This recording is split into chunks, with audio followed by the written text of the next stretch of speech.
जय महाराष्ट्र। आज महापालिकेच्या निवडणुकाला सुरुवात झालेली आहे मतदानाच्या प्रक्रियेला। पण प्रत्यक्ष बघत असेल तर मतदानाच्या दिवशी लोकशाहीच्या पद्धतीने मतदान झालं पाहिजे, पण सत्ताधारी पक्षानं ज्या पद्धतीने प्रशासनाचा वापर करून कार्यकर्त्यांना दमदाटी करत आहे, जे कार्यकर्ते मतदान करतात, जे कार्यकर्ते लोकांना घेऊन मतदान करायचा प्रयत्न करतो, अशा कार्यकर्त्यांना विनाकारण तू पोलीस स्टेशनला आहे, तुझं नाव आलंय, हे आलंय, एवढ्या प्रकारचं दादागिरी जर या लोकप्रतिनिधींनी करत असेल तर हे कितपत योग्य आहे? अरे तुम्हाला आम्ही जनतेच्या विकासासाठी निवडून दिलंय, जर तुम्ही तुमची एवढी दादागिरी करता का? ही दादागिरी योग्य नाही आहे।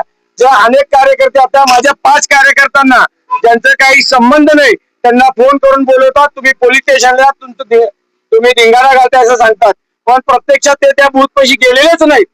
सत्तेचा एवढा दुरुपयोग जर करत असेल तर जनतेला न्याय कुठून भेटणार आहे? याच्या प्रशासनाचा जर एवढ्या चुकीच्या पद्धतीने जर वापर करत असेल तर आम्ही जनते रोडवर उतरल्याशिवाय गप्प बसणार नाही। आणि हे सोडलं तर प्रत्येक बूथ मधील 50 जर तुम्ही बघत असाल, ज्या बूथ मध्ये ज्या भागात राहतात त्यांचे नाव आलं पाहिजे, पण ते 5-5, 6-6 ठिकाणी फेकलेलं आहे। एका बूथचे प्रभाग क्रमांक 22 नंबर बूथचे मत 40 मध्ये येतात, 16 मध्ये येतात, 18 मध्ये येतात, 12 मध्ये येतात। एवढी हुकुमशाही करता ज्या बाबासाहेबांनी लोकशाही पद्धतीने देश चालला पाहिजे। निवडणूक अधिकारी काय करतात? साहेब तुम्ही निवडणुकी अधिकारी आहात आणि रात्री लेट वाजता तुम्ही कागद देता। प्रशासन जर पूर्ण जर एवढं हुकुमशाही पद्धतीने जर वागत असेल तर याला न्याय कुठून भेटणार आहे? मला जनतेला एकच विनंती आहे, आपण जर अशा दादागिरीला जर रोखला नाही तर जनतेचा विश्वास आहे तुमच्यावरही उमटणार आहे।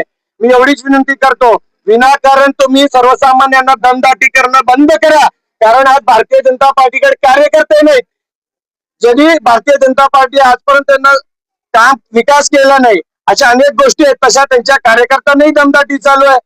म्हणजे तुम्ही मतांसाठी काही कुठल्याही तराला जाण्याची जर परिस्थिती येत असेल तर याद राखा, आम्ही अनेक गोष्टी ITI मारून तुम्हाला कुठली निधी कुठं कुठं आली, कुठल्या टेंडर खाली तुम्ही कसा खर्च केला, काय केला, हे पूर्ण मी हात धुवून तुमच्या मागे लागणार आहे।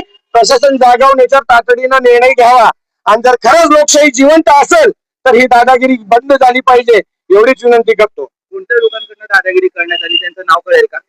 प्रशासन फोन करताय, आमच्या वैजनाथ उगडेला फोन आला, तो चिलकाला फोन आला, किसन पासकंटी म्हणून आहे त्याला फोन आला, तुम्ही पोलीस स्टेशनला या, काय संबंध आहे त्यांचं त्या पोरांचं?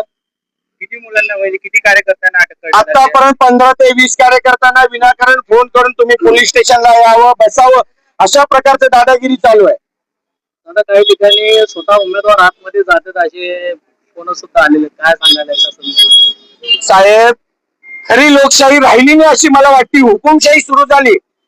सत्तेचा एवढा दुरुपयोग कधीच बघितला नाही। अक्षरशः बिहारपेक्षा वाईट परिस्थिती या सोलापूरची झालेली आहे।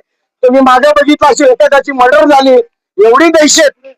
अरे ज्या भारतीय जनता पार्टीला जनतेने विश्वासानं तुम्हाला लोकप्रतिनिधी दिलं, 4 आमदार सोलापूर फक्त भारतीय जनता पार्टीचे, सर्व पक्ष सर्व लोकांनी मिळून तुम्हाला निवडून दिलं आणि तुम्ही सर्व लोकांवर दादागिरी करता, ही कुठल्या पद्धतीने योग्य आहे?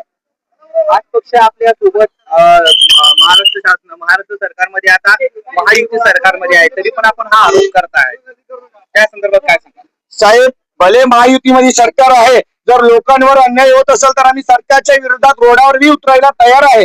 जनतेनं सरकार बसवलेलं आहे, जनतेला जर त्रास होत असेल तर मग असलं सरकारचा उपयोग काय? आणि आम्ही बी सत्तेत आहोत, आम्हालाच त्रास द्यायला, जे सत्तेत नाही त्यांना किती त्रास देत असतील? नागरिकांना तुम्ही काय आवाहन करता?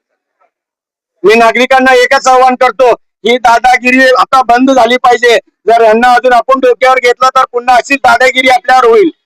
या दादागिरीला आपण वोटिंगच्या पद्धतीने उत्तर दिलं पाहिजे, मी एवढीच अपेक्षा करतो।